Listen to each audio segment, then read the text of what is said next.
Les gens se sentent même coupables en fait de parler d'argent, de gagner beaucoup d'argent, et certains en fait ne veulent même pas savoir comment marchent les mécanismes de l'argent ou comment on en gagne parce qu'ils ont peur de la perception et de l'image que ça peut renvoyer. Camille Mikola-Jack. Camille est le fondateur de The Wealth Office. C'est un cabinet de gestion de patrimoine dédié plutôt à la clientèle des entrepreneurs. Et un créateur de contenu très connu sur LinkedIn. J'ai des gens qui me contactent, qui n'ont pas forcément ce niveau de patrimoine, et je réponds à tout le monde. Et ce que je leur dis, c'est en fait, tu peux très bien gérer ton patrimoine aujourd'hui avec les outils dont tu as à disposition. Par contre, si on regarde les classes d'actifs, les indices boursiers sont à des plus hauts historiques, l'immobilier à des plus hauts historiques, les valorisations des startups sont quasiment à des plus hauts historiques parce que là on commence à avoir un dégonflement, donc finalement on met son argent nulle part. Est-ce que pour toi, quand on connaît bien la fiscalité, quand on la comprend bien, est-ce que la France est un paradis fiscal ? Investir dans des valeurs boursières qui ont dans leur business unit de l'intelligence artificielle, c'est pas du tout l'assurance d'une perf incroyable ou d'une plus-value. Il suffit de regarder l'action Coinbase, elle a pas eu le parcours de Bitcoin quoi. Si tu devais donner le meilleur investissement en 2023, ça serait quoi ? Bonjour à tous, bienvenue dans Finfluence. Aujourd'hui, j'ai la chance d'accueillir Camille Mikola-Jack. Merci Camille d'être là aujourd'hui. Donc Camille est le fondateur de The Wealth Office et un créateur de contenu très connu sur LinkedIn. Je te laisse tranquillement te présenter et merci d'être là aujourd'hui. Salut Joe, merci pour ton invitation et ravi d'être là. Donc Camille Mikola-Jack, tu m'as introduit, donc effectivement cofondateur de The Wealth Office. En quelques mots, The Wealth Office, c'est un cabinet de gestion de patrimoine dédié plutôt à la clientèle des entrepreneurs qu'on va accompagner pour développer, optimiser, structurer leur patrimoine. Ça va passer à la fois par du conseil en investissement sur différentes classes d'actifs et également du conseil en stratégie patrimoniale. Ok, c'est plutôt des entrepreneurs qui n'ont pas beaucoup de temps, c'est ça ? Alors, c'est un point commun de cette clientèle. Alors moi, j'ai connu la clientèle des cadres dirigeants aussi qui sont salariés mais qui ont des postes à haute responsabilité qui eux aussi n'ont pas de temps. Mais j'ai remarqué que chez les entrepreneurs, c'était encore plus le cas, notamment parce qu'ils endossaient de nombreux rôles au sein de leur entreprise. Ils étaient préoccupés par de nombreuses choses et qu'ils avaient déjà très peu de temps à titre personnel. Donc nous, en fait, on est là pour leur apporter de la visibilité, de la sérénité et une feuille de route tout simplement pour capitaliser sur leur outil professionnel et se construire un patrimoine privé. Ok, bah super. Alors toi, c'est quoi ton parcours qui a fait que tu en es arrivé justement jusqu'ici ? Alors, moi, j'ai commencé dans le monde de la banque. Donc j'ai un parcours universitaire assez classique, mais que j'ai eu la chance de faire en alternance, ce qui m'a permis très vite de me faire une idée du monde de l'entreprise. Donc j'ai pas à pas gravi les échelons, j'ai commencé en agence, donc face à monsieur et madame tout le monde. Ensuite, je me suis vu confier un portefeuille de clients particuliers. Et après, au gré de mes études, j'ai pu accéder à l'univers de la banque privée. Donc là où j'ai plutôt conseillé, comme je l'ai déjà dit, une clientèle de cadres dirigeants, donc sur leurs investissements, sur le financement de leurs opérations, que ce soit de l'immobilier ou des choses un petit peu plus complexes, et également toute la stratégie patrimoniale. Et donc, comment j'en suis arrivé là où j'en suis aujourd'hui ? Tout simplement, c'est que je me suis trouvé dans une nouvelle opportunité professionnelle où l'enjeu, c'était de lancer l'activité de banque privée. Lancer une activité de banque privée en partant de zéro pour un établissement qui était déjà très présent sur d'autres marchés, notamment le marché des professionnels. Et leur enjeu pour eux, c'était justement d'être connu et perçu comme une banque privée au même niveau que d'autres banques pure players sur le marché, et beaucoup plus connues pour cela. Et quand je suis arrivé, finalement, la stratégie et celle de notre manager, c'était on va faire ce qui a toujours marché, on va faire du démarchage, on va organiser des conférences, on va aller dans les Rotary Clubs, ce genre de choses, et on va se montrer, on va couvrir le terrain, faire de la figuration, et ça finira par prendre. Moi, c'est vrai que je ne suis pas de cette école-là. Ça m'a toujours fait hérisser les poils, tout ce qui est téléprospection, démarchage. Je suis plutôt quelqu'un d'introverti à la base. Donc je me suis dit, plutôt que d'aller vers les clients, je vais essayer de faire venir les clients à moi. Et c'est vrai que ça faisait 2-3 ans que je consommais beaucoup de contenu sur LinkedIn. C'est une plateforme que j'ai découvert sous une autre facette. Et j'ai pas vu en fait de personnes parler des finances personnelles, de l'investissement et de la gestion de patrimoine dans les codes de la plateforme. Quelle est la trajectoire qu'on était en train de prendre, à savoir du contenu snack, très pédagogique, qui engage, avec parfois même des playbooks, des livres blancs qui étaient créés pour l'utilisateur. Voilà, toute cette volonté de créer des communautés. Et je me suis dit, moi, mon métier, il est très complexe. Personne n'en parle parce que c'est un peu tabou en France, mais en même temps, ça intéresse tout le monde, donc il y a un truc à faire. Et donc, je me suis lancé dans la création de contenu, et petit à petit, en fait, ça a commencé à prendre, tant et si bien que j'ai commencé à avoir des demandes entrantes de prospects, et donc, c'est apparu comme une évidence, et je me suis dit, j'ai potentiellement la clientèle, j'ai le savoir-faire, Euh, donc on se lance, quoi. Ok, et aujourd'hui, tu as combien d'abonnés sur LinkedIn? En termes d'abonnés, je dois être autour des 45 000 aujourd'hui. Et tu t'es lancé quand? Alors, j'ai plus la date exacte, mais je me suis lancé entre mi-octobre et début novembre. Ouais, ça c'est incroyable. Ça veut dire qu'en moins d'un an, tu as justement, avec ta création de contenu, accumulé 45 000 abonnés sur LinkedIn. Ouais.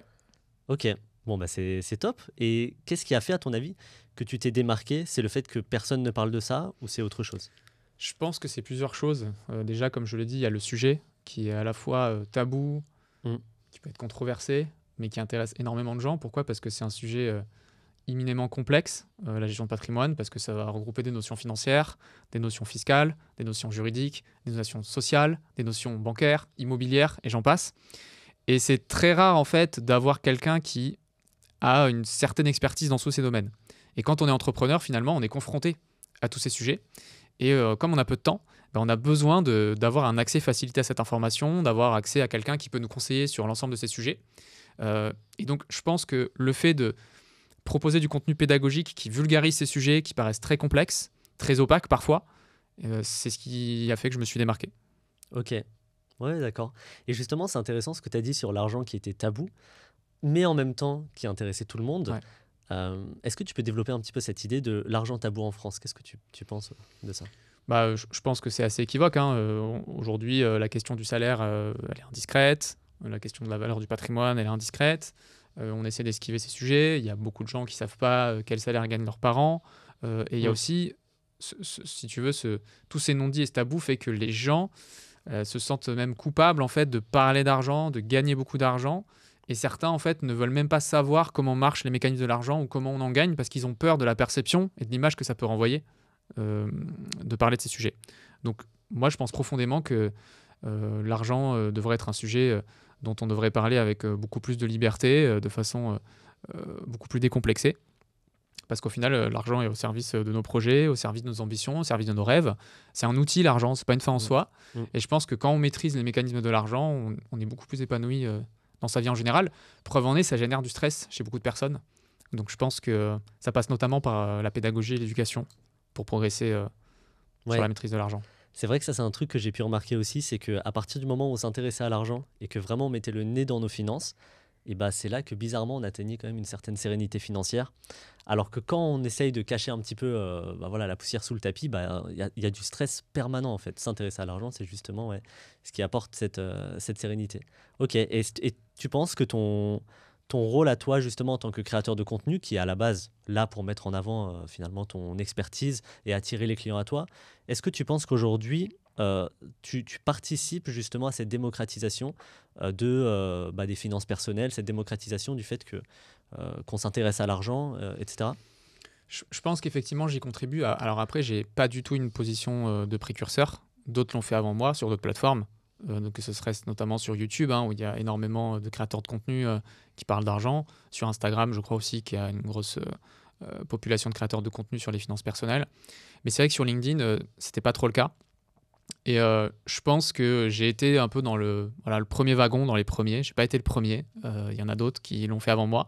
Mais c'est peut-être la tonalité.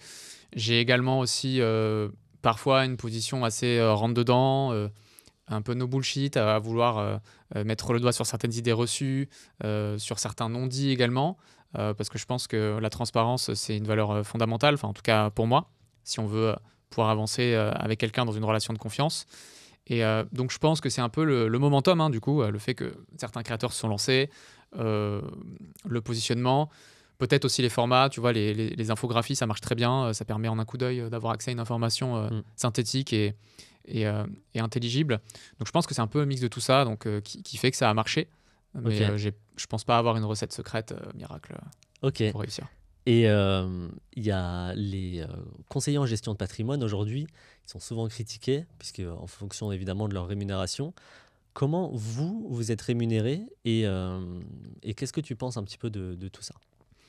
Alors, la rémunération des conseillers en gestion de patrimoine en France, elle est très particulière et complètement à l'opposé de ce qu'on peut trouver dans les pays anglo-saxons. Par exemple, au Royaume-Uni, le conseiller en gestion de patrimoine est très valorisé au niveau dans la société. C'est quelqu'un qui est perçu comme étant un allié et non pas comme un potentiel arnaqueur ou charlatan, comme certains pourraient le qualifier. Et ce dernier, du coup, il agit vraiment en véritable médecin de famille, en conseillant sur tous les aspects que j'ai évoqués tout à l'heure d'un patrimoine. Et pour cela, il est rémunéré le plus souvent en honoraires, à l'image d'un avocat ou d'un notaire. En France, c'est l'inverse. Le conseiller en gestion de patrimoine, il va plutôt être dans une posture de vente de produits. Alors, je parle en général, hein, Ouais. il y a vraiment différentes façons d'exercer la gestion de patrimoine, hein. On a les banques, on a les fintechs, on a les CGP, on a les assureurs, on a les family office.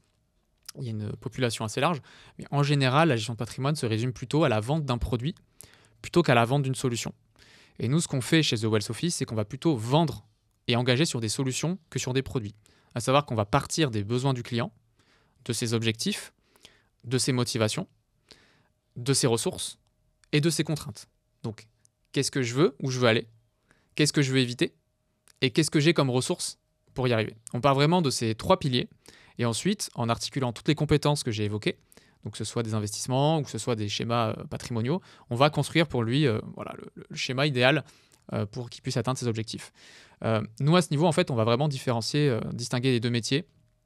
Sur la partie du conseiller en investissement, en fait, en fonction du portefeuille que le client va constituer chez nous, donc on va pouvoir ouvrir un accès à des solutions d'investissement très larges, hein. Ça va aller des investissements boursiers, des investissements non cotés, investissements immobiliers, investissements en actifs tangibles, au travers de différentes enveloppes, hein. Je ne vais pas toutes les faire, assurance vie, française, luxembourgeoise, PEA, etc. Et là-dessus, en fait, en fonction de l'enveloppe qui va constituer chez nous et qu'on va conseiller, qu'on va gérer pour lui, on va prendre un pourcentage annuel. Mais en fait, pour être vraiment dans une relation de confiance, on va mettre un pourcentage fixe qui ne va pas dépendre des solutions qu'on va lui proposer. À savoir que c'est vraiment en fonction du travail que ça va nous demander, du niveau d'enjeu, on va mettre un montant fixe. Et quelles que soient les solutions qu'on va choisir, il n'y aura pas de surcoût pour lui. Et il n'aura pas la peur en fait, d'être orienté vers des solutions qui seraient plus rémunératrices pour le conseiller que rémunératrices pour lui-même. Donc nous, on va vraiment fonctionner comme ça sur la partie conseil en investissement.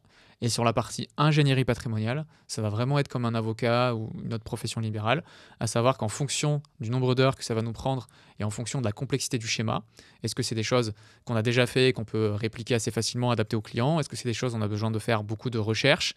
Est-ce qu'on a besoin de prendre attache avec d'autres experts, notaires, avocats, experts comptables? On va faire un devis et une proposition tarifaire. Et si le client, par rapport aux bénéfices qu'il peut percevoir de la solution, est engagé, on va tout simplement mettre en place la solution sur la base du devis.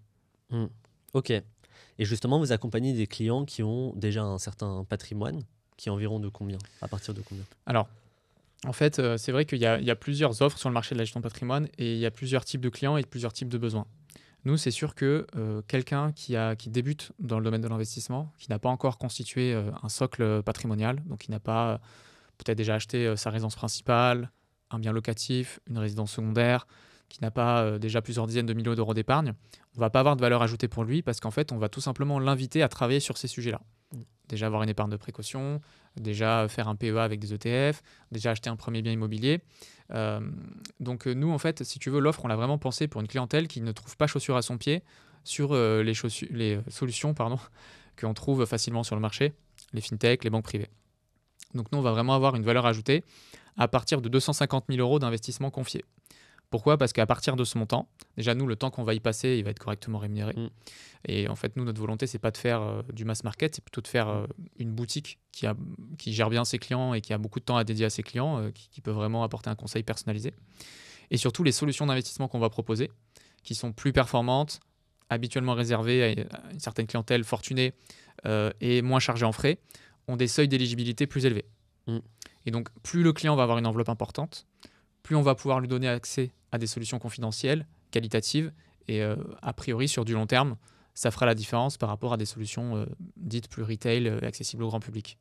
Et sur la partie également stratégie patrimoniale, forcément, plus le client a un patrimoine important, plus il va avoir de problématiques.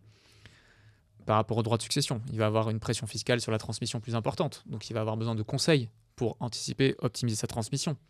S'il est dirigeant d'entreprise et qu'il génère beaucoup de chiffre d'affaires, il a une possibilité de se verser un revenu important, soit sous forme de salaire ou de dividende.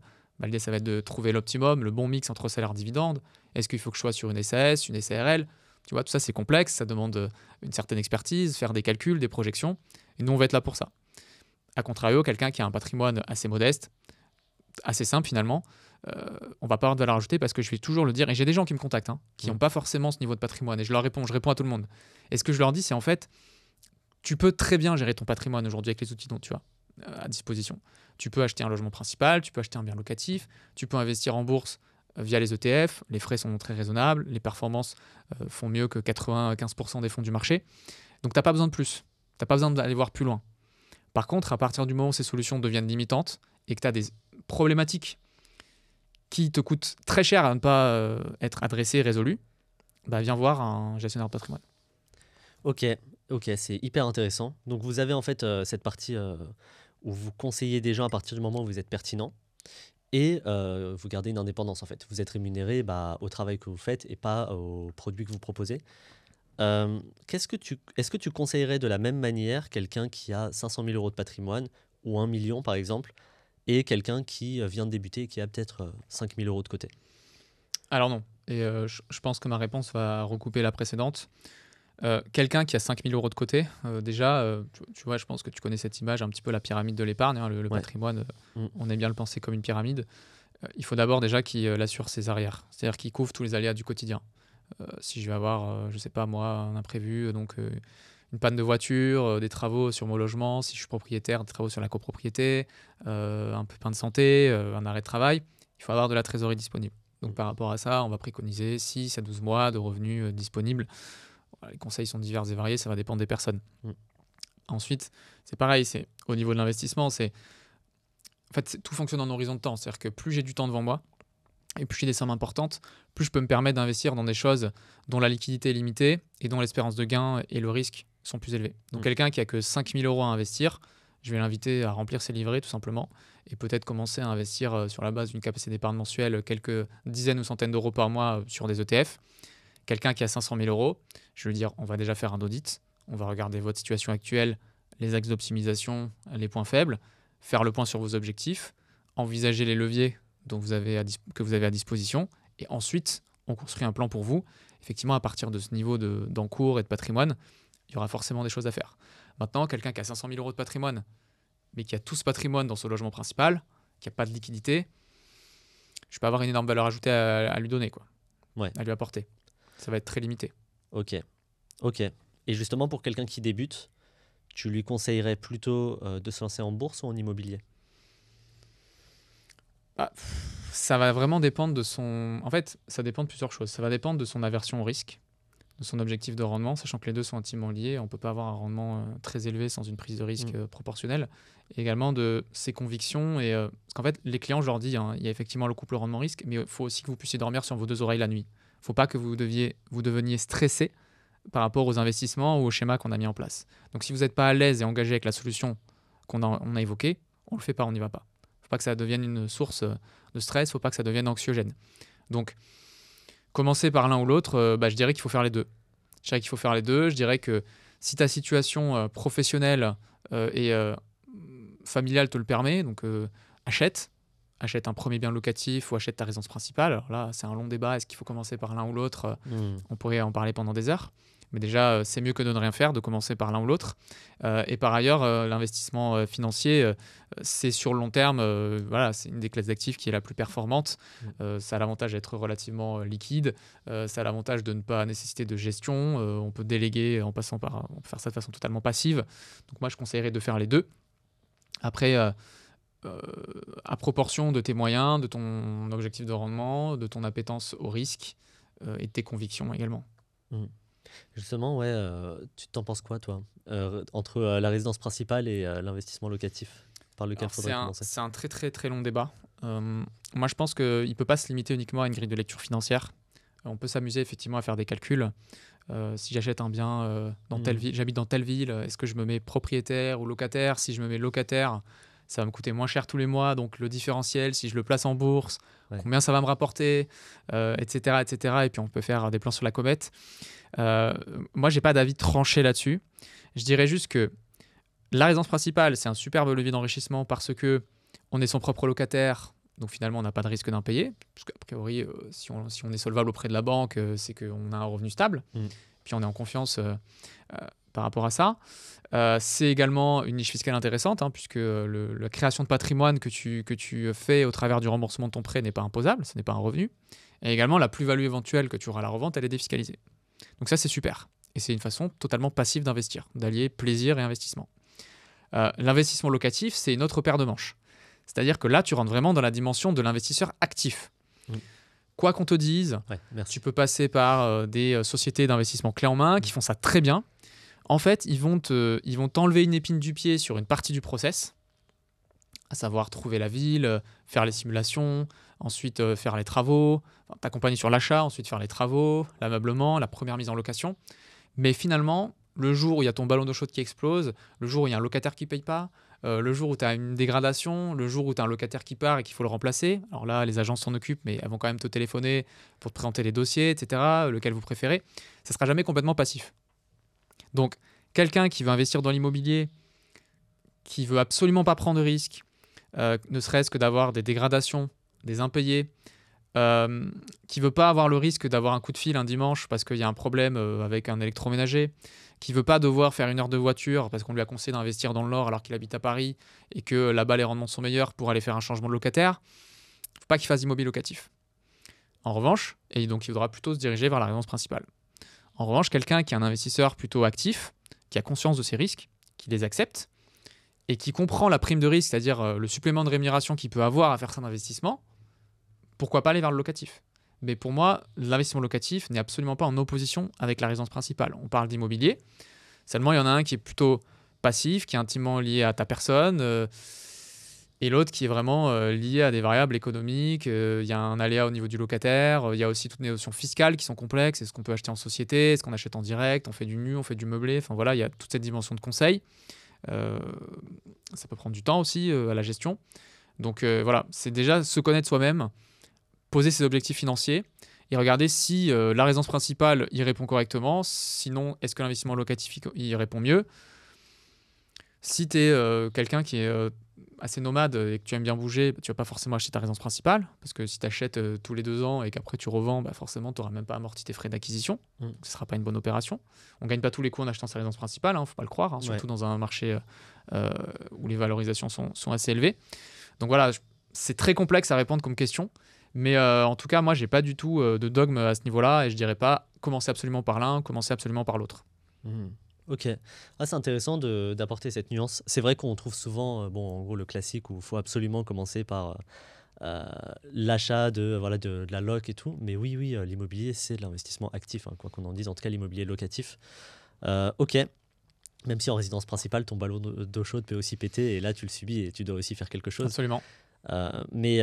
Ok, très intéressant. J'aimerais bien qu'on aborde surtout ton expertise qui est vraiment la gestion de patrimoine de, entre guillemets, grosse fortune. Enfin, on n'est pas aux grosses fortunes, on ne parle pas de plusieurs millions, enfin centaines de millions, mais on parle déjà de gens qui ont un certain patrimoine. Aujourd'hui, s'il y a quelqu'un qui arrive avec 1 million de trésorerie, par exemple, dans sa société, mais qui n'a jamais investi en bourse, qu'est-ce que tu lui conseillerais, par exemple, entre le lump sum investing qui consiste à tout investir d'un coup, je ne sais pas, une certaine somme, 200 000 euros d'un coup, ou plutôt commencer tranquillement avec du DCA, etc. Ou peut-être autre chose, peut-être une subtilité, une nuance autre. Qu'est-ce que tu lui conseillerais ? Alors, avec aussi peu d'informations, difficile de donner un avis. Maintenant, déjà, ce que je regardais dans un premier temps, c'est cette trésorerie, est-ce qu'elle est nécessaire à l'exploitation de l'entreprise? Est-ce que cette trésorerie, vous pouvez vous permettre de la bloquer sur un horizon de temps assez long? Parce que la bourse, c'est plutôt du long terme, même si certains vont faire du trading, etc. Mais moi, ce n'est pas du tout mon école, je suis plutôt sur l'investissement de long terme.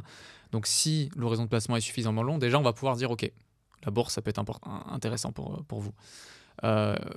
Donc, si l'argent est nécessaire pour l'exercice de l'activité, si ça sert à payer des salaires, à financer l'ouverture d'une filiale ou un développement quelconque, je ne vais pas lui conseiller de l'investir en bourse. Je vais peut-être lui dire d'aller sur des solutions de trésorerie de court terme, style des dépôts à terme ou autre solution.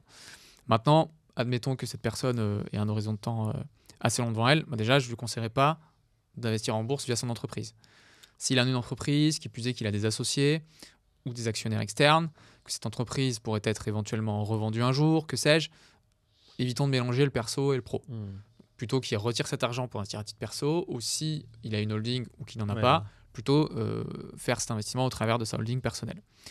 Après, par rapport à ta question sur l'investissement one-shot ou l'investissement lycée, donc le DCA, j'ai pas consulté d'études à ce sujet. Je sais pas si elles existent d'ailleurs, je sais pas si on a démontré que l'un était plus pertinent que l'autre. Moi personnellement, je considère que de toute façon, si tu veux, tu peux pas tout calculer. Tu es obligé de prendre des hypothèses. Si tu fais du DCA, tu vas te dire que ok, tu vas prendre des points bas s'il y a des points bas, tu vas éviter un crack de marché. Mais pendant ce temps, tout ton argent n'est pas mis au travail. Donc, il travaille à 0%, voire même à moins X% avec Mm. l'inflation.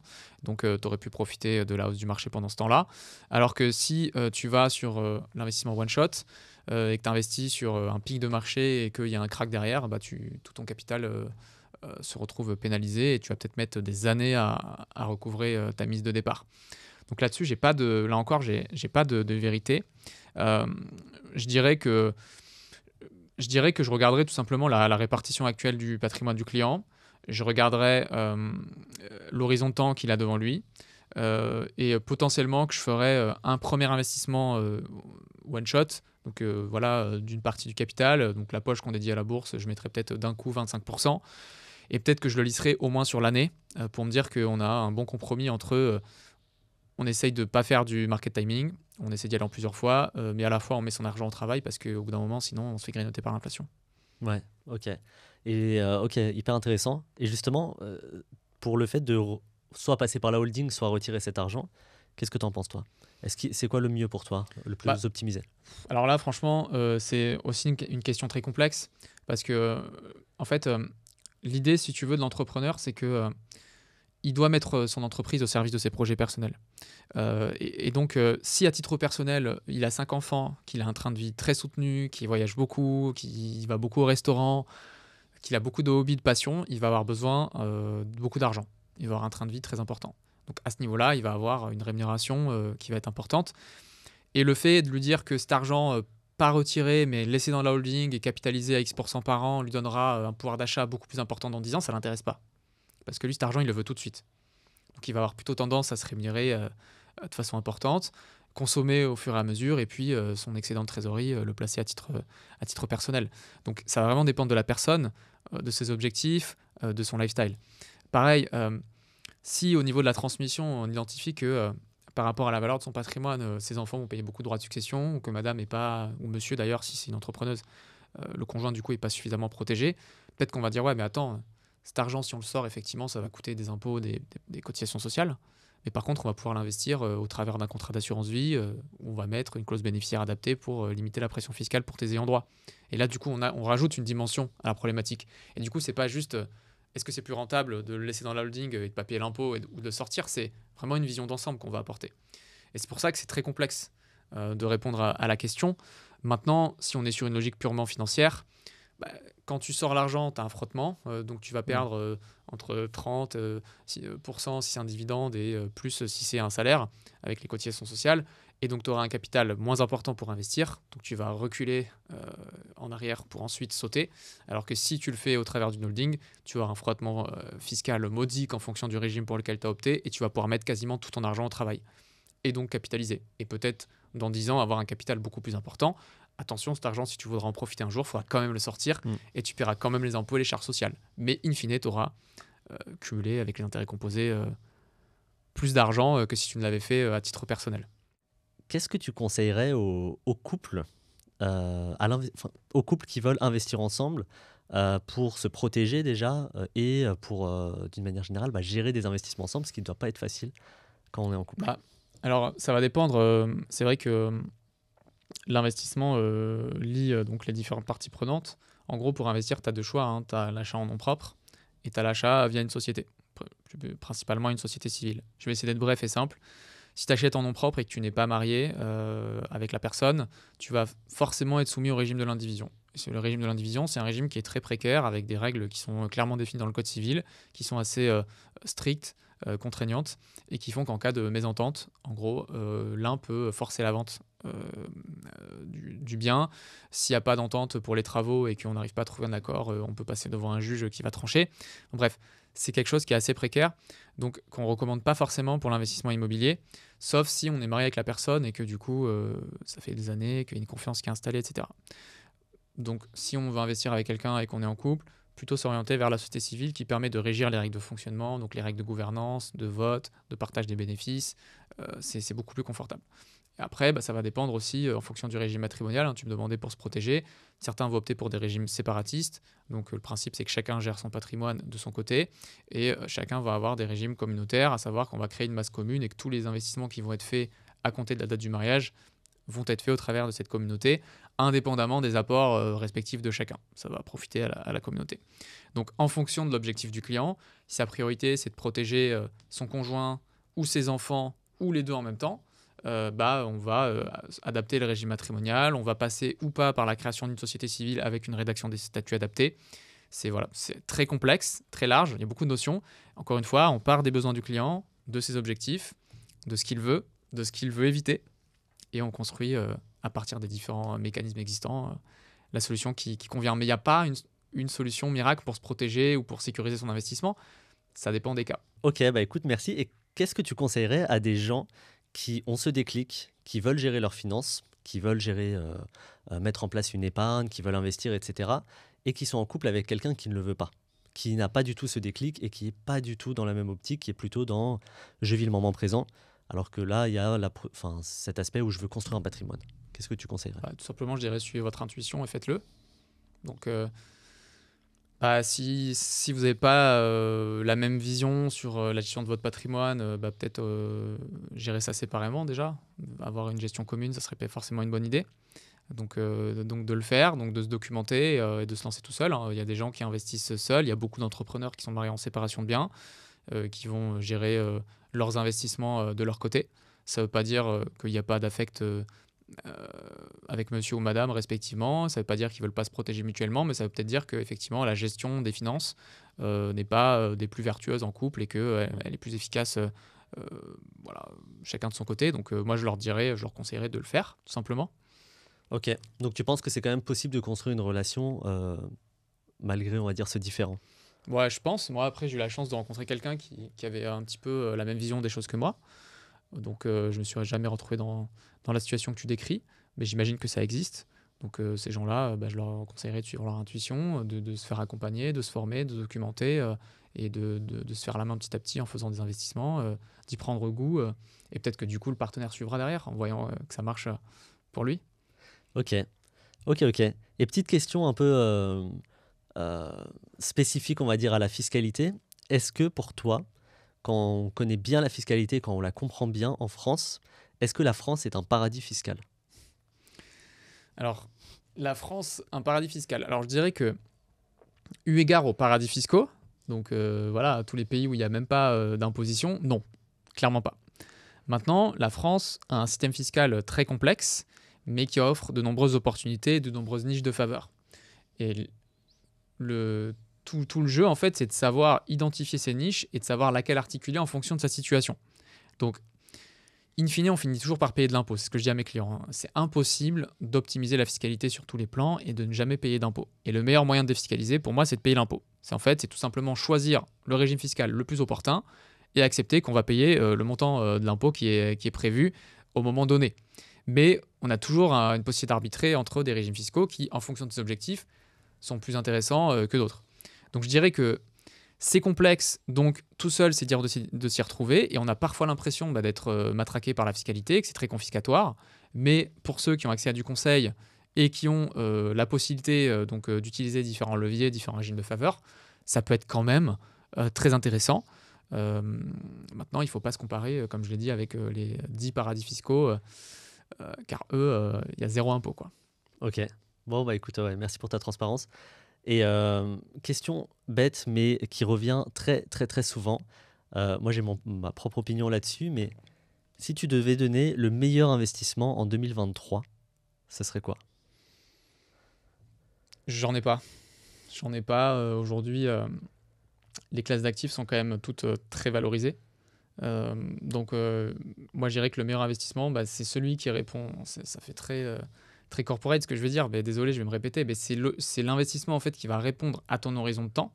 Donc déjà, si tu regardes ça, ça fait le tri, hein, parce qu'il y a plein de classes d'actifs. Si tu n'as pas un horizon de temps de 8 à 10, voire même plus, c'est pas la peine d'y aller. Par rapport à la liquidité que tu attends de ton argent, par rapport à l'espérance de gain et par rapport au niveau de risque. Une fois que tu as fait le point sur tout ça, tu vas construire une allocation. Moi, je conseille la diversification, bien évidemment. Donc, une allocation qui soit diversifiée sur toutes les classes d'actifs et même au sein de ces différentes classes d'actifs, qui soient diversifiées sur les différentes stratégies, typologies et zones géographiques, s'il y a cette notion dans la classe d'actifs où tu vas. Donc moi, je n'ai pas de meilleur investissement pour 2023 parce que si on regarde les classes d'actifs, les indices boursiers sont à des plus hauts historiques, l'immobilier à des plus hauts historiques, les valorisations des startups sont quasiment à des plus hauts historiques parce que là, on commence à avoir un dégonflement. Donc finalement, on met son argent nulle part. Si on a ce raisonnement-là. Ok. Donc pas dans l'intelligence artificielle, par exemple. Moi, je pense que l'intelligence artificielle, c'est une vraie opportunité et que ceux qui ont la chance d'avoir des compétences techniques et qui savent en tirer parti et qui peuvent construire des produits à partir de ça peuvent effectivement être pertinents, des bons business et ceux qui sont au contact de ces gens à investir dans ces sociétés, ça peut être intéressant. Maintenant, je pense que investir dans des valeurs boursières qui ont dans leur business unit de l'intelligence artificielle, c'est pas du tout l'assurance d'une perf incroyable ou d'une plus-value. Il suffit de regarder, je sais pas, tu regardes l'action Coinbase, elle n'a pas eu le parcours du Bitcoin, quoi. Ouais. Il y a Nvidia qui a explosé, Ouais. qui est redescendu, comme toutes les bulles. Mais ok, pour toi, l'intelligence artificielle en termes de business et à la limite du private equity, donc si on connaît quelqu'un qui lance un business, etc., ça peut exploser. Ça peut effectivement bien marcher là les 2 prochaines années, enfin les 5. Je pense qu'il y a un gros potentiel parce qu'en fait aujourd'hui on voit que c'est quand même réservé à une population de geeks et de gens qui s'intéressent de très près à la tech et tout ce qu'on peut en faire, et que on va dire que c'est pas encore arrivé dans le foyer de monsieur et madame Dupont. Il n'y a pas encore de produits utilisables par le commun des mortels en intelligence artificielle. Par exemple, tu regardes ChatGPT, ne serait-ce que savoir comment faire des bons prompts et obtenir des résultats pertinents, c'est déjà un savoir-faire en fait, tu vois, qui est assez complexe. Donc moi je pense que c'est le potentiel il est énorme de l'intelligence artificielle. Maintenant c'est comme tout outil, il faut savoir l'utiliser avec intelligence. Et c'est la capacité à déceler en fait le bon marché et la bonne opportunité qui fera que tu gagneras beaucoup d'argent. Mais je pense pas que ce soit l'Eldorado. Tout le monde l'a vu en fait, l'opportunité de l'intelligence artificielle. Une fois à partir du moment où c'est disponible à tous, c'est déjà trop tard. Je pense qu'aujourd'hui, même si tu as accès à des fonds qui investissent dans les plus grosses boîtes d'intelligence artificielle, les valorisations doivent être déjà énormes parce que le potentiel il est là, quoi. Il est déjà avéré. On sait que sur les prochaines années, ça va être exponentiel. Ça prend de plus en plus de place dans notre quotidien. Donc, je pense que c'est une bonne opportunité d'investissement, mais il ne faut pas avoir non plus trop d'attentes vis-à-vis de ça, quoi.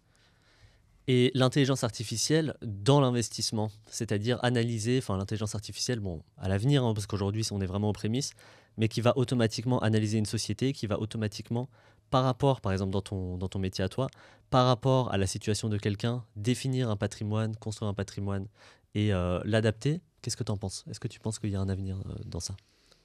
Alors, j'ai pas encore éprouvé de solution de ce type. Je sais pas trop. Moi, déjà, sur la partie investissement boursier, j'ai l'intime conviction que la gestion passive fait le job pour 90% des épargnants et qu'il n'y a que sur certaines classes d'actifs que la gestion active a vraiment du sens, notamment dans le private equity. Choisir les meilleurs gérants, le top 10% des gérants a une performance bien supérieure à celle du marché. Sur les marchés cotés, c'est beaucoup moins vrai. Et donc, je pense que sur les marchés cotés, un tel outil n'aurait pas forcément d'alpha sur un ETF. Après, je demande qu'à être convaincu. Peut-être que c'est possible. En tout cas, j'en ai pas l'intime conviction. Maintenant, je pense qu'effectivement, pour pouvoir dresser un diagnostic et donner des orientations actionnables, des guidelines à un épargnant qui aurait un niveau zéro en termes de gestion financière, qui part d'un point zéro, je pense que s'il y avait un outil qui lui poserait un certain nombre de questions bien précises, vraiment, il faut que ça soit très exhaustif. Comme je l'ai dit, pas des questions toutes simples. Quel âge tu as, quel est ton salaire, quel est ton patrimoine, mais que ça aille beaucoup plus loin que ça. Je pense qu'on pourrait effectivement avoir des recommandations assez pertinentes. Maintenant, reste à voir si cet outil sera capable de proposer un conseil dans la durée au gré de l'évolution de la situation du client, des projets, parce que c'est comme toujours, moi, tu vois, les clients, quand je les reçois, ils viennent avec une conviction, ils viennent avec un objectif, ils viennent avec une idée. Ils pensent savoir déjà ce qu'ils vont trouver en venant me voir. Et en fait, je leur dis, attendez, on va déjà regarder la situation actuelle.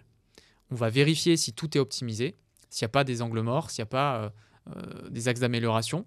On va projeter la non-résolution de ces points faibles. On va voir ce que ça vous coûte de ne pas être acteur à ce niveau-là. Et ensuite, on va regarder si ça s'imbrique bien aussi avec ce que vous voulez faire et les différentes possibilités. Et donc, je ne sais pas si l'intelligence artificielle serait à même de déceler les angles morts d'un épargnant tout en prenant les différentes grilles de lecture que j'ai citées tout à l'heure, à savoir l'aspect financier, fiscal, social, civil, bancaire, etc., la retraite. Tout ça, c'est très complexe. Il faudrait vraiment que l'intelligence artificielle ait accès à une quantité de données astronomiques pour pouvoir faire un diagnostic pertinent, je pense. Ok. Oui, et puis dans ce que tu dis, en fait, il y a le fait que l'intelligence artificielle contredise la personne, enfin, soit apte à contredire finalement la personne qui vient. Parce que là, ce qu'on remarque, c'est que l'intelligence artificielle, en fait, elle t'aide juste à t'apporter plus de connaissances, t'apporter plus de données dans une idée que tu lui donnes, dans une vision que tu as, mais elle n'est pas, en tout cas aujourd'hui, apte à te dire, bah attends, est-ce qu'on pourrait te poser d'autres questions? Peut-être qu'il y a autre chose, des choses que toi-même tu ne perçois pas, comme toi, visiblement, ce que tu fais avec tes clients. C'est-à-dire, attendez, remettez-moi votre situation, voilà, on va tout regarder. Ok, est-ce que ça, déjà, vous avez envisagé plutôt cette solution-là qui peut-être correspondrait plus? Donc oui, il y a cette idée de l'intelligence artificielle qui aujourd'hui, en fait, va simplement continuer t'aider, on va dire, à aller un petit peu plus dans la direction dans laquelle tu voulais aller, mais va pas te proposer une direction totalement différente.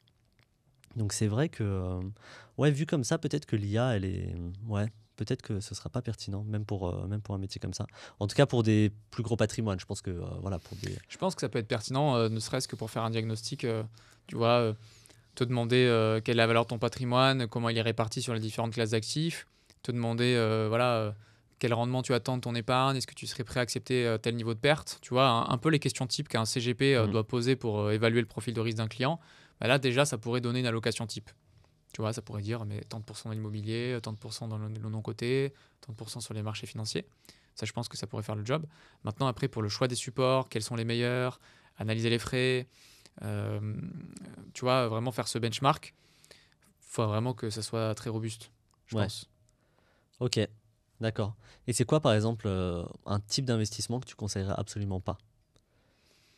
Bah, tout ce qui n'est pas compris par la personne. En fait, moi, je pense que les meilleures solutions, c'est les solutions dans lesquelles les clients sont engagés. Être engagé dans la solution, ça ne veut pas dire y souscrire, être fan absolu. Ça veut dire comprendre où est le moteur de performance, comprendre quels sont les risques. Et une fois que tout ça est compris, en fait, c'est beaucoup plus simple parce qu'en fait, tu vois, moi j'ai des clients, si tu veux, certains vont beaucoup, beaucoup, beaucoup croire dans les startups parce qu'eux-mêmes sont entrepreneurs, eux-mêmes ont créé énormément de valeur en partant de zéro, en montant un business. Donc ils ont la capacité à identifier ce qui fait le succès d'une entreprise, selon eux, même si l'entreprise n'est pas dans leur marché de prédilection. Tu vois, ils ont ces réflexes. Donc ils vont être beaucoup plus enclins à investir dans les startups, quand bien même, si on suit, tu vois, les grands concepts et références qui disent qu'il ne faut pas faire plus de X% dans les startups, etc. Mm. Pour lui, c'est OK. Pour lui, c'est OK parce que si pour lui, il a une... En fait, si tu veux, si lui, il arrive à en fait, il va surperformer le marché dans sa capacité à avoir accès à l'information et à voir ce que les autres n'arrivent pas à voir, que ce soit au niveau des risques ou des opportunités. Donc lui va pouvoir peut-être plus investir dans les startups. Quelqu'un qui est un professionnel de l'immobilier, qui a accès à des opérations hyper pertinentes, qui sait faire les bons coups, qui sait négocier, qui sait faire des travaux pas chers, qui a un réseau pour revendre, lui pourra faire plus d'immobilier. Parce qu'il a là aussi cet avantage comparatif, l'accès à l'information, l'accès aux solutions, la capacité à créer de la valeur. Donc, en règle générale, moi je dis que faut pas investir dans ce dont quoi on ne comprend pas. Euh, et aussi éviter tout ce qui est classe d'actifs non réglementées et un petit peu trop shiny object, c'est-à-dire nouveau, euh, où en fait on ne sait pas en fait si dans 2 3 ans la solution sera encore là en fait. Mm. Tu vois, s'il n'y en a pas un moyen de s'assurer que l'argent il est vraiment investi quelque part, qu'on y a accès, qu'on peut vérifier, qu'il y ait des comptes rendus, etc. Parce que moi, des fois les clients me soumettent des opportunités d'investissement qui peuvent sur le papier paraître alléchantes. Mais je leur dis ok, mais si la personne se barre avec la caisse, on fait quoi? Est-ce qu'on a une autorité prudentielle derrière pour, euh, pour récupérer vos fonds? Est-ce qu'on a un mécanisme justement de garantie? Voilà, ce genre de choses en fait, il faut regarder. C'est Mm. important. Ouais, ok. Et est-ce que justement tu penses que être entrepreneur, avoir monté une société et avoir généré vraiment du cash, te permet d'être un meilleur investisseur? Pas forcément. Pas forcément. Parce que l'entrepreneur, il est tellement pris dans son quotidien, il est tellement pris par son business que parfois, il peut peut-être prendre des décisions d'investissement qui ne seraient pas cohérentes eu égard à sa situation personnelle, je pense. Faut pas raisonner pareil dans la gestion de son entreprise que dans la gestion de son patrimoine. Euh, donc, moi, de mon côté, je dirais que pas forcément. Maintenant, ça peut en faire des bons investisseurs parce qu'en fait, on va enlever un certain frein. On va enlever le frein du passage à l'action, on va enlever le frein qui est de sauter dans le vide. Et c'est des personnes qui peuvent être aussi assez pragmatiques sur, OK, si ça se passe mal, je sais rebondir. Un investisseur particulier qui a une situation moins complexe, qui fait face à moins de challenges dans son quotidien, peut-être qu'il va avoir une moins bonne capacité à se projeter et à accepter des risques et donc du coup louper certaines opportunités et à la fin avoir voilà, des investissements moins performants. Mais je pense pas que voilà, l'un peut aller sans l'autre, donc je pense pas qu'un bon entrepreneur fait forcément un meilleur investisseur. Ouais, ok. Et justement, qu'est-ce que tu conseillerais à quelqu'un qui a du mal en fait à passer à l'action? Bah, tout simplement de se faire accompagner. Alors déjà, avant toute chose, soi-même aussi s'y intéresser, parce qu'en fait, le piège de se faire accompagner sans s'y intéresser soi-même, c'est qu'en fait, on va être dans une posture de suiveur, on va être du coup passif, et on va suivre aveuglément des recommandations. Ouais, Et en fonction de la personne qu'on a en face, si elle n'a pas bien cerné ses propres besoins, qu'elle n'a pas posé les bonnes questions, ça peut être un conseil qui ne soit pas du tout en adéquation avec ce qui est pertinent pour soi. Donc je pense qu'il faut d'abord s'y intéresser, un minimum. Je ne dis pas qu'il faut être passionné, parce qu'il y a des gens qui se font conseiller parce que justement, ils veulent se dégager du temps et que ce n'est pas des sujets qui les intéressent profondément. Et ça, il n'y a pas de problème, je le respecte. C'est mon cas aussi sur d'autres sujets. Maintenant, il faut quand même s'y intéresser. Et il faut quand même aussi, je pense que la confiance n'exclut pas le contrôle. Faut, euh, en fait, moi j'aime bien mes clients leur apporter un conseil éclairant en fait. C'est-à-dire, je vais vous donner des orientations, je vais vous expliquer, je vais soutenir mon propos par des projections, etc. Mais à la fin, c'est vous qui dites oui ou non. Et à la fin, si ça se passe bien, vous aurez compris pourquoi. Et si ça se passe mal, l'investissement, il y a eu une perte, etc. On l'aura déjà évoqué lors de la première fois. Il ne faut pas se dire, je passe par un professionnel, donc je vais gagner de l'argent à tous les coups. Ça ne marche pas comme ça. Mm. Donc, je, je pense que quelqu'un qui s'y intéresse pas, il faut qu'elle se fasse accompagner et qu'elle fasse l'effort aussi de comprendre ce dont on lui parle. Et avec son niveau de connaissance, qu'elle essaie d'identifier si c'est pertinent ou pas, et quitte à challenger son interlocuteur, mais pas faire confiance au premier venu, quoi. ouais. De toute façon, je pense que la base là-dessus, c'est de consommer du contenu en fait. Commencer par consommer du contenu. Aujourd'hui, surtout, tu parlais d'Instagram, YouTube, LinkedIn. Quelle que soit la plateforme de prédilection, on a du contenu qui nous sensibilise largement à la finance, à l'investissement, gratuit, hein. Il y a des newsletters, il y a, je sais pas moi, du Telegram, il y a vraiment de tout. Consommer du contenu, c'est très accessible, ça permet à tout le monde d'en savoir plus, de comprendre et soi-même de se sensibiliser par rapport aux investissements, par rapport aux finances. À partir de là, ça nous permet déjà de se dire bon bah ok, il faut que je fasse quelque chose parce que bon, l'inflation, le fait aussi de préparer une retraite, de construire en tout cas un patrimoine, protéger les siens. Et à partir de là, déjà, c'est vrai que quand on est sensibilisé, quand on consomme du contenu indirectement ou directement tous les jours, bah déjà, on comprend un peu plus en fait. Enfin, au bout de quelques mois, on comprend beaucoup plus ce qu'on voit. Et déjà, je pense qu'on est aussi plus à même de se rendre compte des arnaques en fait, hein. Quand on nous propose du 20% par mois, entre guillemets, sans rien faire en copy trading, bon, tu fais juste un petit calcul d'intérêt composé, tu vois que ça n'a pas de sens et que tu peux pas devenir Après, milliardaire. je pense qu'avec les réseaux sociaux, il faut être très vigilant. Tu as noté notamment certaines plateformes où il y a beaucoup d'arnaques, comme Telegram, Telegram, ouais. certaines plateformes où il y a beaucoup de personnes qui vendent du rêve, YouTube, Instagram. Je pense que ça, il doit y en avoir sur LinkedIn encore aussi, mais je les ai pas croisés. Donc moi, je pense qu'effectivement, ces créateurs de contenu doivent être des portes d'entrée vers les finances personnelles. Ça doit être voilà, des facilitateurs d'accès à l'information. Mais ensuite, il faut faire ses propres recherches ou alors, ou même, je dirais alors, aller voir un professionnel qui lui-même est expert de cette discipline ou classe d'actifs si on parle d'un investissement. Mais Et s'adresser à quelqu'un qui est réglementé, qui est diplômé, qui a les accréditations, qui est en conformité avec les autorités de tutelle, et soi-même ensuite donc du coup, poser les bonnes questions pour un petit peu challenger, prouver l'expertise de son interlocuteur. Après, au bout d'un moment, malheureusement, il faut passer à l'action. On peut pas être sûr à tous les coups comme je l'ai dit, de faire des bonnes opérations.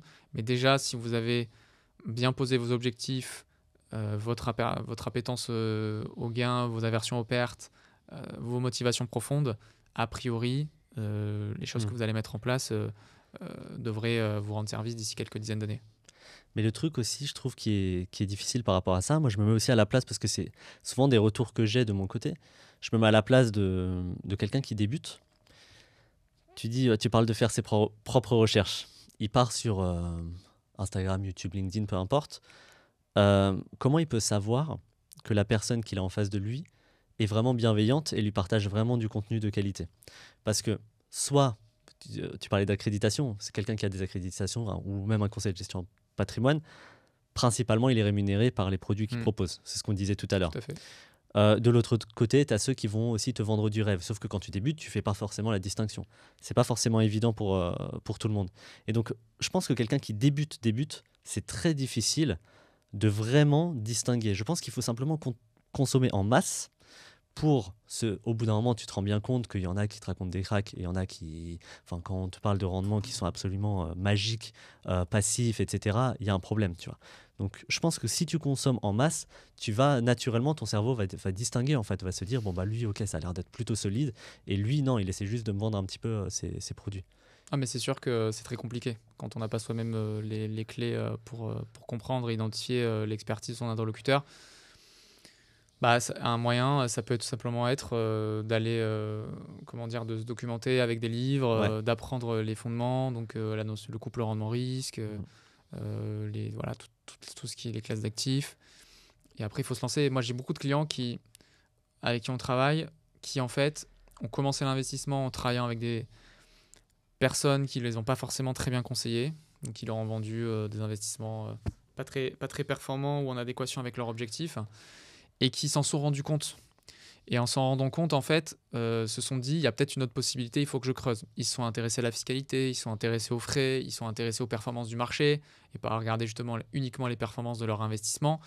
Et en fait, tout ce cheminement, tout ce passage à l'action, les a aidés à se créer une culture financière, et après à soit gérer eux-mêmes, soit s'adresser à un professionnel qui a une approche et des compétences plus adaptées à ce dont il a besoin. Mais il y a des clients qui ont fait des erreurs, j'en ai plein, mais qui sont quand même aujourd'hui plus riches que s'ils n'avaient rien fait pendant toutes ces années. Donc je pense que déjà, si on passe par des professions réglementées, par des solutions qui sont régulées, encadrées, on peut effectivement faire un mauvais investissement, ça c'est sûr. Mais ça ne sera pas pire que de passer justement, comme tu disais, par des choses qui vendent un peu trop du rêve, qu'on peut trouver sur les réseaux sociaux, qui ne sont pas réglementées. J'ai entendu parler d'énormément d'arnaques. Là, le risque, c'est de tout perdre. C'est de tout perdre, voire plus même parfois, s'il y a des effets de levier, ce genre de choses.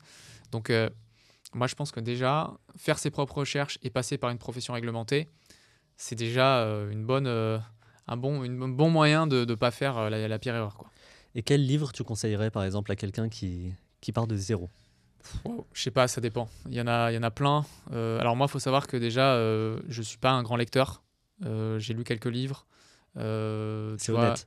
Ouais, non. Alors là, totalement, je suis pas un grand lecteur. J'ai lu quelques livres, quelques classiques. Alors, j'aime bien les livres d'Édouard Petit sur l'investissement en ETF. Il en a fait 2 qui sont très bien. Le premier a une très très bonne initiation au monde de l'investissement et à l'investissement boursier en particulier au travers des ETF. Voilà.